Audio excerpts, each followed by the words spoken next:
Congolaises, Congolais, chers compatriotes, il y a 6 ans, je prenais congé de mes responsabilités en tant que président de la République, chef de l'État.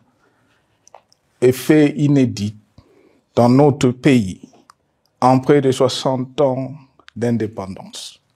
J'ai passé pacifiquement la main à un nouveau chef d'État. Depuis lors, je m'étais imposé un strict devoir de réserve, y compris quand j'ai fait l'objet, directement ou par mes proches interposés, de provocations, de déni de droit, d'humiliation, d'imputations dommageables et d'autres multiples atteintes à ma dignité. D'abord, parce que je suis convaincu que le temps est le meilleur allié de la vérité, un antidote lent mais puissant contre le venin du mensonge et de la délation. Mais aussi et surtout, parce qu'agir autrement aurait fait le jeu de ceux qui, par cette campagne odieuse, cherchaient à détourner l'attention de notre peuple de leur incapacité, aujourd'hui avérée, à répondre à ses attentes et aspirations. J'ai enfin décidé de briser ce long silence, de sortir de ma réserve et de m'adresser à vous parce que l'enjeu est de taille. Il est même existentiel. Non pas pour ma famille politique ou biologique, moins encore pour ma modeste personne, mais plutôt pour la nation congolaise et pour l'avenir de notre cher et beau pays.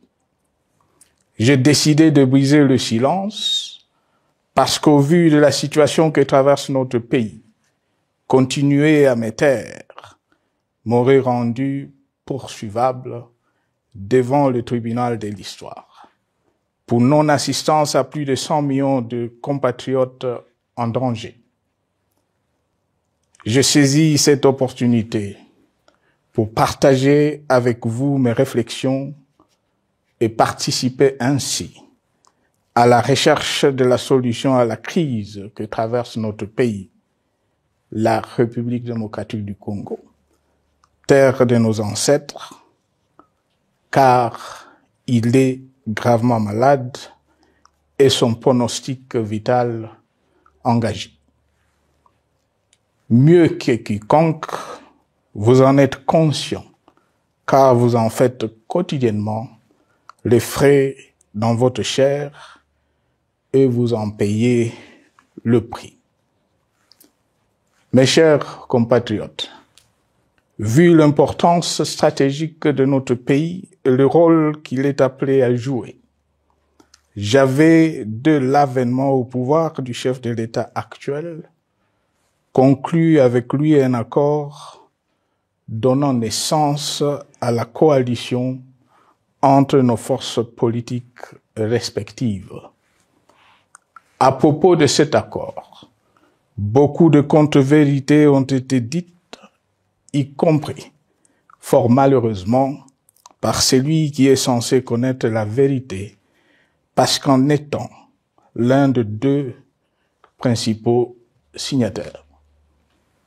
En attendant qu'au moment opportun, la vérité soit rétablie, preuve irréfutable à l'appui, permettez-moi pour l'instant d'affirmer qu'en ce qui me concerne, la conclusion de cet accord n'avait pour seule motivation que l'intérêt supérieur de la nation.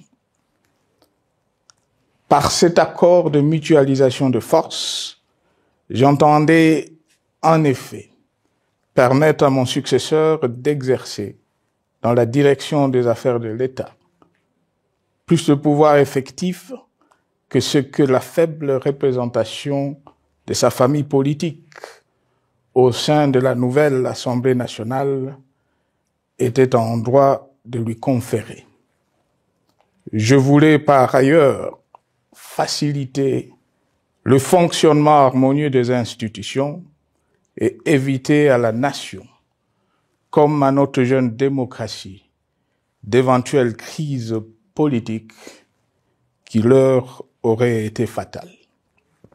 Cette première alternance pacifique et civilisée à la tête du pays avait suscité d'autant plus d'espoir qu'en janvier 2019, notre pays s'est trouvé en bien meilleur état qu'au moment de ma propre accession à la magistrature suprême en janvier 2001. Alors que j'avais trouvé un pays au bord de l'implosion, miné par une longue dictature et des guerres, sans institutions républicaines, économiquement en faillite et socialement déchiré. Bref, un pays dont l'incertitude de lendemain menaçait la stabilité de toute la région. Le 24 janvier 2019, j'avais en effet légué un bien meilleur héritage à mon successeur, à savoir un pays réunifié, largement pacifié et dont les limites territoriales correspondaient exactement à celles qu'elles étaient au 30 juin 1960. Une nation reconstituée, réconciliée et fière de sa diversité. Un État doté d'une constitution progressiste et des institutions fonctionnant harmonieusement. Une économie dynamique et résiliente et débarrassée du fardeau de la dette hérité de régimes antérieurs, du fait de multiples réformes structurelles engagées. Une armée nationale républicaine de plus en plus professionnelle et capable de relever le défi de la défense de l'intégrité du territoire national. Une démocratie en constante consolidation, avec notamment l'organisation sur fonds propres d'un troisième cycle électoral. Le cœur serré, je constate qu'à peine 6 ans après, ce bel héritage en indivision, légué à l'ensemble de notre peuple, a été complètement dilapidé par celui qui en avait reçu la garde. Que notre pays offre un spectacle de plus désolant et qu'il suscite d'autant plus de désespoir au sein de notre peuple et de pitié et de moquerie à travers le monde, que l'inconscience de ses dirigeants ne permet aucun espoir de redressement. Cette détérioration rapide de la situation générale du pays est principalement due à l'iverse du pouvoir sans limite. Le nouveau dirigeant s'illustre en effet par une série de remises en cause, reniements et violations intentionnelles de la Constitution, avec en toile de fond la volonté irrésistible de concentrer tout le pouvoir entre les mains d'un seul homme, au mépris du pacte qui cimentait la cohésion de notre peuple. Le premier acte de remise en question de ce pacte républicain, véritable socle de stabilité et de cohésion nationale, a consisté à violer délibérément la Constitution et les lois pertinentes lors du premier remaniement de la Cour constitutionnelle par le président de la République. La violation de ce texte juridique, fondement de tout état de droit, pour de simples raisons de confort politique est devenue, depuis lors, une marque distinctive de la gouvernance de notre pays. Dans le même esprit, en décembre 2020, il fut organisé un coup d'État institutionnel à la suite du renversement en pleine mandature d'une majorité parlementaire, pourtant dévolue par le peuple souverain, ainsi que le gouvernement qui en était issu. S'en sont ainsi suivis la nomination illégale de membres de la Commission électorale nationale indépendante, ainsi que le simulacre des élections de décembre 2023, organisées en violation du cadre juridique et de normes internationales pertinentes, qui, par une ampleur sans précédent de la fraude, ont amplifié l'illégitimité des institutions et de leurs animateurs. Le coup de grâce a été donné par l'annonce du projet de changement de la Constitution, un projet dont la réalisation liquiderait totalement le consensus national de Sun City. Les conséquences négatives de cette gouvernance non orthodoxe sont pour le moins stupéfiantes. Le pays est ainsi devenu un espace de non-droit.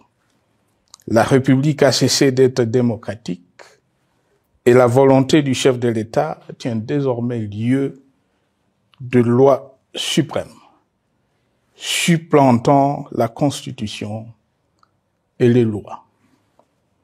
En revanche, érigé en politique du gouvernement, le populisme et la démagogie, le mensonge et l'arrogance, la discrimination et la stigmatisation de certaines composantes de notre peuple, l'institutionnalisation du tribalisme et du népotisme, l'opposition de communautés nationales, les unes aux autres, le discours de haine et l'injustice ainsi que l'impunité ont d'autant plus aisément détruit la cohésion nationale et le vivre ensemble que l'opulence outrancière et le non-respect de la parole donnée sont les maîtres mots de la classe politique au pouvoir. Ce qui a rendu le pays fragile et donc vulnérable. Plus grave, le repli identitaire, dangereux pour l'édification de toute nation, a refait surface, avec ses vieux démons dont l'intolérance et la division est circonstance aggravante. Cela est non seulement toléré et impuni, mais aussi et surtout véhiculé et financé par les tenants du pouvoir. Face à cette dérive, le Parlement a abdiqué de sa mission constitutionnelle de contre-pouvoir. Il a ainsi cessé d'être le temple de la démocratie, le lieu par excellence de l'expression législative et la volonté du souverain primaire, pour ne plus être qu'une chambre d'enregistrement de la volonté d'une seule personne. Quant à la justice, garante constitutionnelle des libertés publiques et du socle de valeurs, qui structure notre identité et forge notre unité, elle a complètement démissionné de ses responsabilités, se laissant ouvertement instrumentalisée à des fins politiques. Elle n'est donc plus qu'un instrument d'oppression d'une dictature qui tente désespérément de survivre à contre-courant de l'histoire, par la terreur et l'imposition de la pensée unique. Rôle peu louable, qu'elle partage avec les milices tribales, ainsi que la police et le service de renseignement, eux aussi détournés de leur noble mission de protection des citoyens et de sécurisation de l'État. Sur le plan économique, la situation est de plus inquiétante. Malgré l'augmentation des recettes publiques, essentiellement due à l'arrivée à maturité de toutes les réformes courageusement votées de 2002 à 2018, notamment le nouveau code minier, forestier, des hydrocarbures, des assurances et de la sous-traitance, et un niveau d'aide financière accrue de la part des institutions de Bretton Woods. Aucun investissement n'a été réalisé pour doter le pays d'infrastructures modernes, soutenir de réformes structurelles et stimuler la croissance. Par contre, l'inflation et la dépréciation monétaire, jadis vaincues, sont de retour. La corruption et le détournement de deniers publics ont atteint un niveau inédit. Et l'endettement public que nous avions maîtrisé de 2010 a de nouveau grimpé en flèche, dépassant la barre des 10 milliards de dollars et suscitant des inquiétudes légitimes quant à la solvabilité à moyen et long terme du pays. Les conséquences sur le plan social sont aussi dramatiques. Aggravation du chômage, accumulation des arriérés des salaires des agents de l'État, baisse drastique du niveau de vie de la population et recrudescence du banditisme urbain, de l'exode rural et de la famine dans un nombre croissant de provinces. Les Congolais sont désormais en proie à une véritable angoisse existentielle.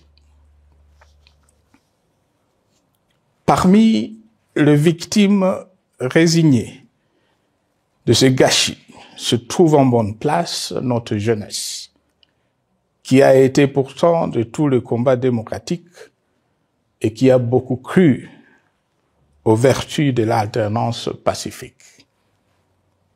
Aujourd'hui, sans repère ni perspective sérieuse du lendemain, ils se sont abandonnés, laissés à la merci des entrepreneurs de conflits et de vendeurs d'illusions de tous bords.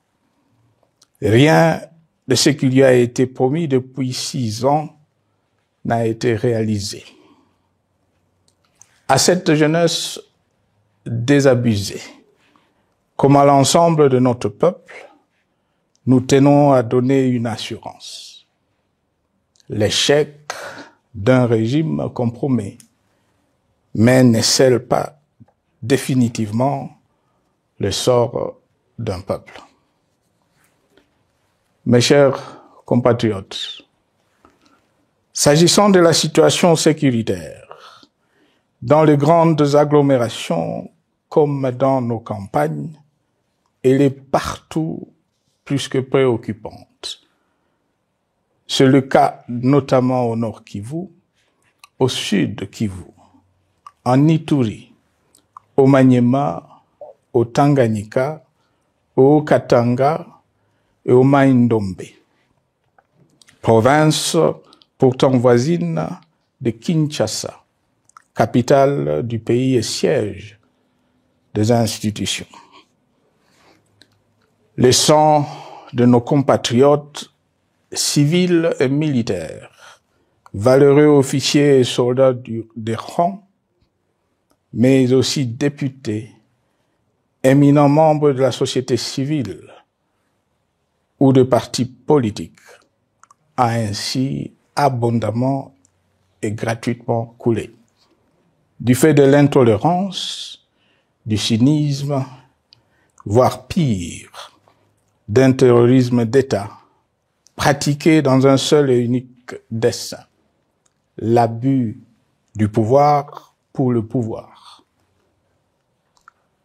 C'est le cas, entre autres, de plusieurs centaines de détenus du centre pénitentiaire de rééducation de Makala, sauvagement abattus dans la nuit du 1er au 2 septembre 2024, victimes sans défense d'un crime incontestable contre l'humanité, à ce jour resté impuni.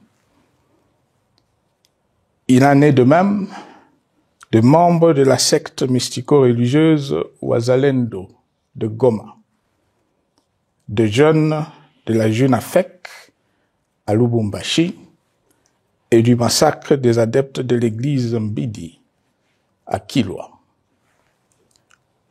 Cette déliquescence de la situation sécuritaire est due à la mauvaise gouvernance du pays qui, dans ce secteur, est aujourd'hui caractérisé par une formation militaire bâclée, des recrutements et mises en place ethniquement motivés, ainsi que par l'emprisonnement sans jugement, aussi bien de plusieurs militaires et officiers de haut rang que des agents de l'ordre et de sécurité, majoritairement swahiliphones.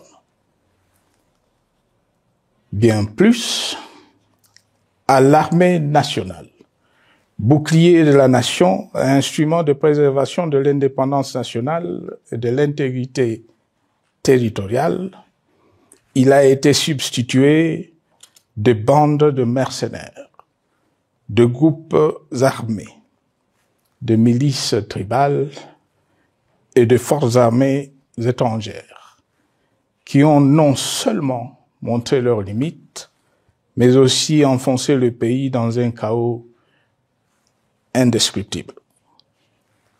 L'État a ainsi perdu le monopole de la violence légitime en sous-traitant aux groupes armés, autrefois maîtrisés, le maintien de l'ordre public et de la tranquillité nationale. Et comme si cela ne suffisait pas, l'armée nationale est vilipendée, conspuée et tournée en dérision par les autorités qui n'assument jamais rien alors qu'elles sont censées veiller à sa consolidation et à sa respectabilité. Pour les avoir formés, commandés et conduits au front, je connais nos soldats, boucs émissaires aujourd'hui de toutes les contre-performances enregistrées sur les champs de bataille. Ils ne sont pourtant pas intrinsèquement moins bons, moins nationalistes et moins loyaux. Ce qui a changé entre-temps, c'est la qualité du commandement et de leur prise en charge.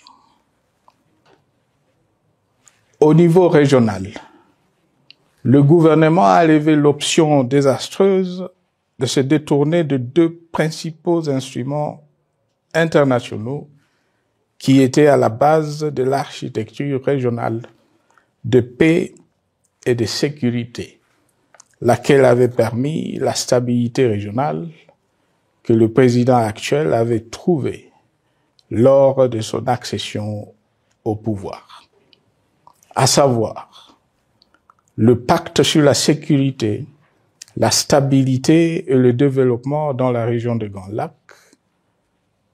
et l'accord cadre pour la paix, la sécurité et la coopération pour la République démocratique du Congo et la région.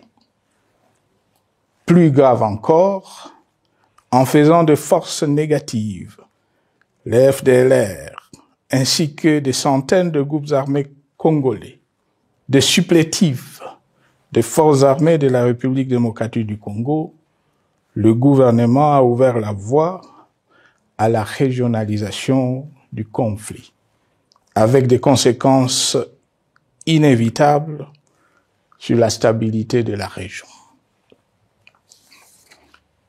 Mes chers compatriotes, alors que sur le plan institutionnel, politique, économique et social, les fondamentaux avaient été établis et que le pays avait été placé sur la rampe de lancement, prêt à décoller.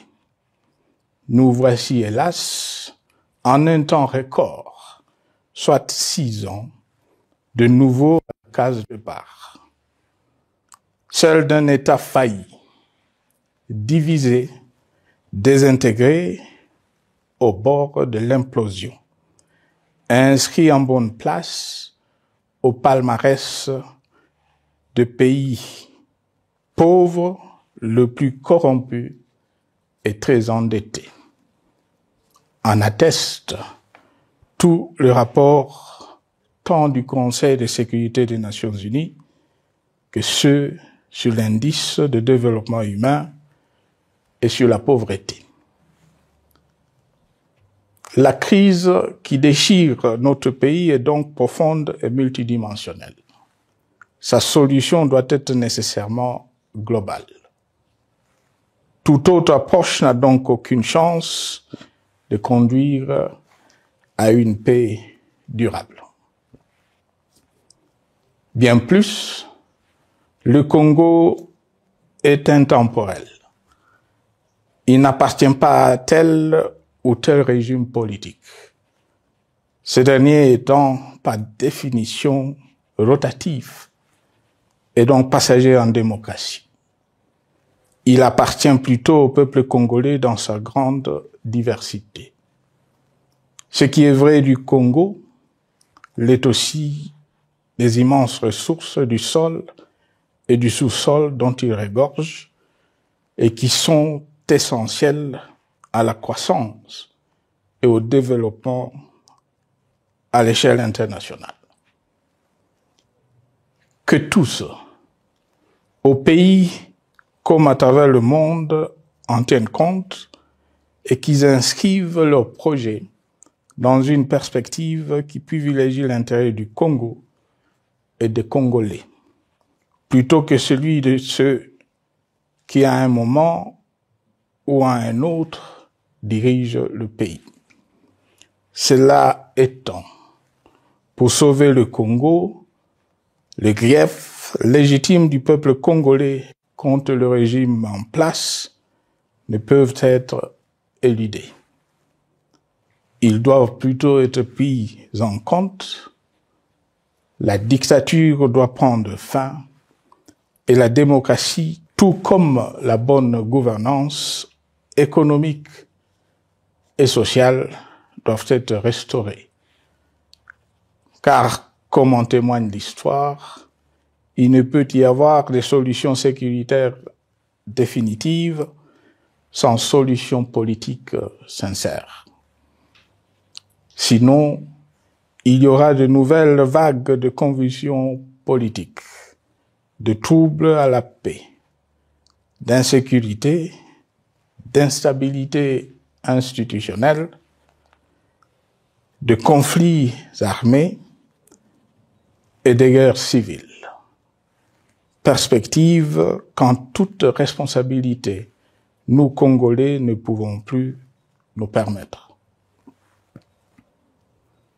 Il est dès lors vital que les multiples initiatives de recherche de la paix, Luanda, Nairobi, EAC SADC, l'Union africaine, Doha et Washington, que nous accueillons favorablement, les considérant comme autant de signes de compassion et de solidarité à notre peuple, soient conscientes de cette exigence.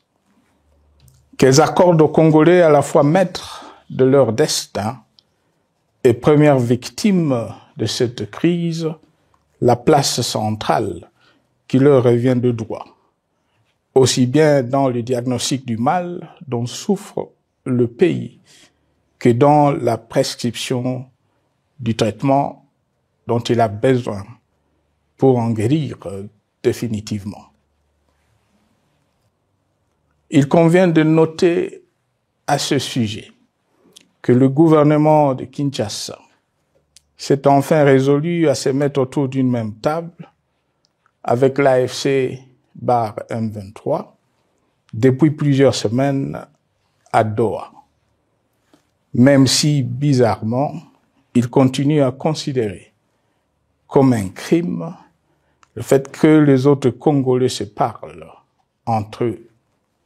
C'est le lieu pour moi de saluer la démarche des évêques de la CENCO et de l'ECC, qui a le mérite de n'exclure du débat aucun sujet, ni aucun de nos compatriotes. Sans être parfaite, cette initiative conjointe des Églises mérite le soutien et, si nécessaire, des enrichissements de la part de notre peuple.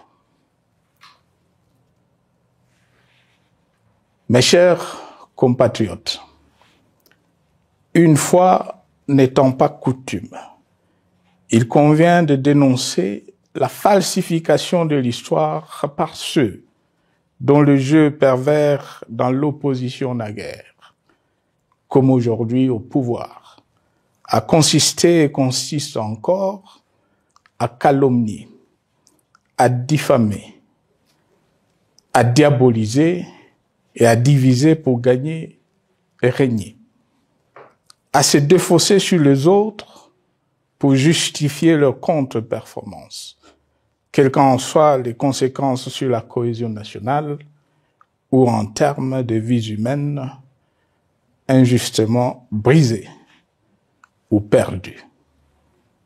Une preuve, s'il en fallait encore, vient de nous en être donnée une fois de plus.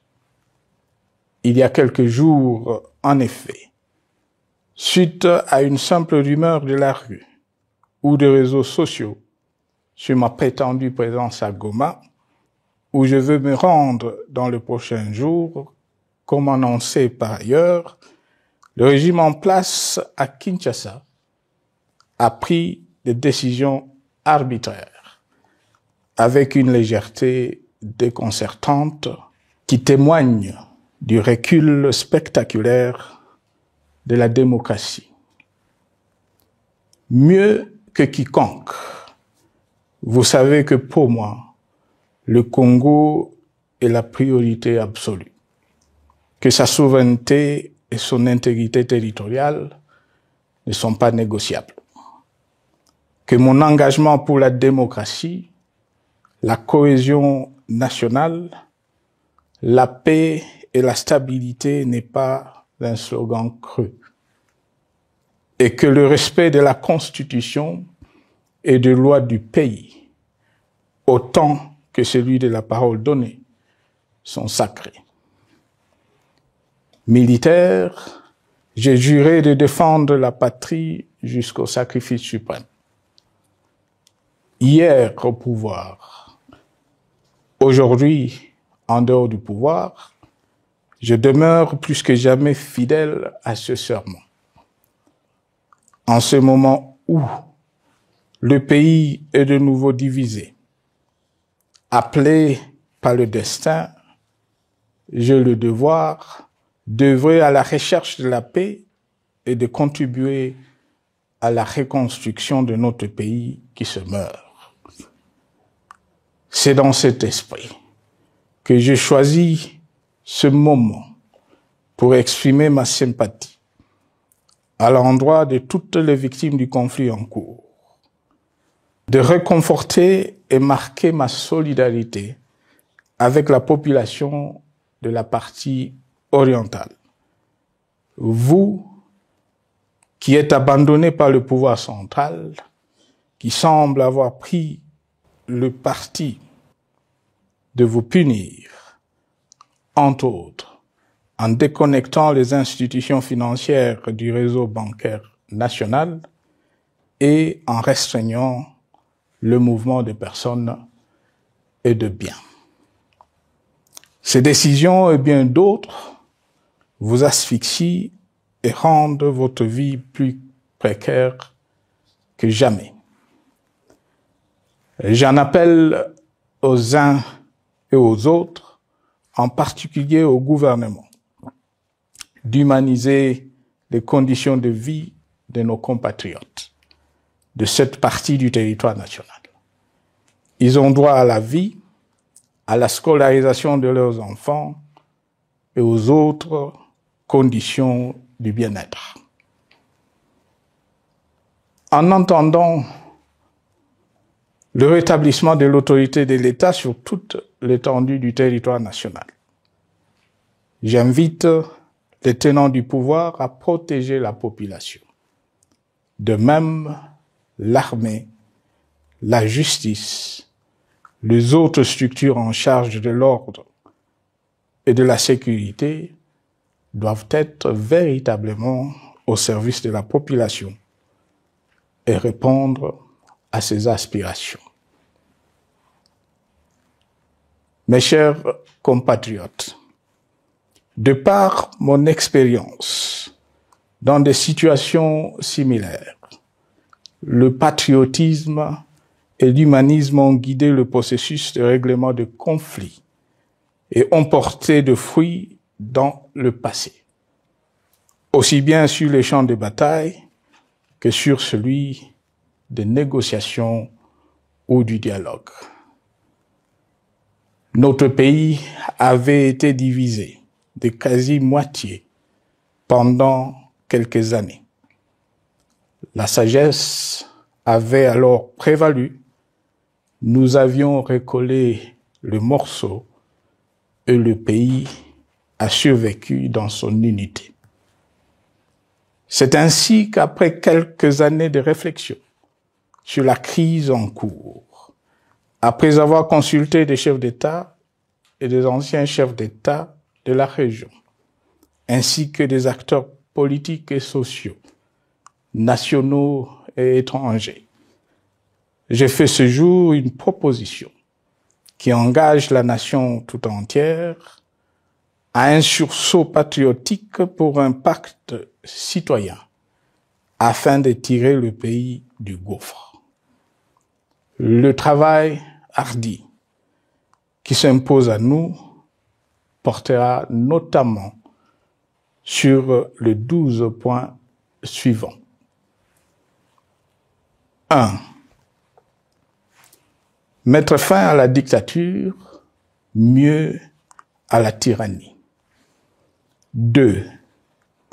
Arrêter la guerre. 3.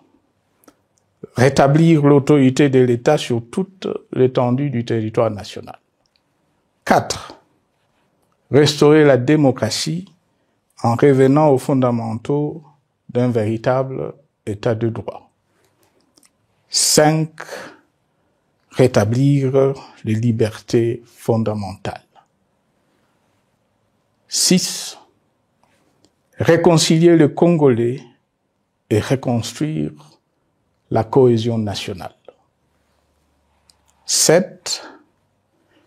Relancer le développement du pays par la mise en place d'une bonne gouvernance économique, une gestion administrative et financière orthodoxe et une répartition équitable des ressources nationales. 8. Relancer le dialogue sincère et permanent avec tout le pays voisin en vue de l'instauration de la paix et du développement durable dans la région. 9. Rétablir la crédibilité du pays auprès de partenaires au niveau tant régional, continental qu'international. 10. Neutraliser tous les groupes armés nationaux et étrangers et rapatrier ces derniers dans leur pays d'origine. 11. Mettre définitivement fin au recours et à l'utilisation de mercenaires, conformément à la Convention de l'Union africaine sur l'élimination du mercenariat en Afrique du 3 juillet 1977 et à la résolution des Nations Unies du 4 décembre 1989 portant sur la Convention internationale contre le recrutement, l'utilisation, le financement et l'instruction de mercenaires et rapatrier sans condition ceux qui sont déjà déployés sur le sol congolais. 12. Ordonner le retrait sans délai de toutes les troupes étrangères du territoire national. À ce sujet, je salue la décision sage des pays de la SADC de retirer les troupes de la SAMI DRC de notre pays. Vu l'immensité de la tâche ainsi décrite, je lance un appel solennel à tous les Congolais, sans distinction de sexe, d'ethnie, d'âge, de classe sociale, de zone géographique ou d'appartenance politique, qui aiment passionnément le Congo, qui sont prêts à tous les sacrifices, qui adhèrent sans réserve au pacte républicain de Sun City et qui tiennent au respect de la Constitution du 18 février 2006, à se dire autour de ces objectifs. Il s'agit de la refondation de l'État et de l'édification d'un pays qui a perdu ses repères. Mobilisons-nous et mettons à profit tous les moyens à notre disposition pour restaurer l'unité nationale, sauver le Congo et préserver son indépendance, car l'Afrique et le monde nous regardent. Mes chers compatriotes, le Congo vaut mieux que la caricature qu'en donnent ses dirigeants actuels. Le Congo mérite mieux que cette politique extérieure faite de jérémiades et de mendicité. J'ai donc la ferme conviction que le peuple congolais est capable, aujourd'hui comme en 1960, de vaincre le démon de la division, qu'il est capable aujourd'hui, comme au cours de la décennie 90, de vaincre la tyrannie et la tentation du pouvoir absolu. Qu'il est capable aujourd'hui, comme en 2003, de prendre le dessus sur ce qui nous divise et de mettre fin à la violence armée qui oppose ses enfants. Pour y parvenir, chacun doit jouer sa partition. Je m'engage à jouer la mienne. Que Dieu bénisse la République démocratique du Congo, qu'il bénisse individuellement chacun de vous. Je vous remercie.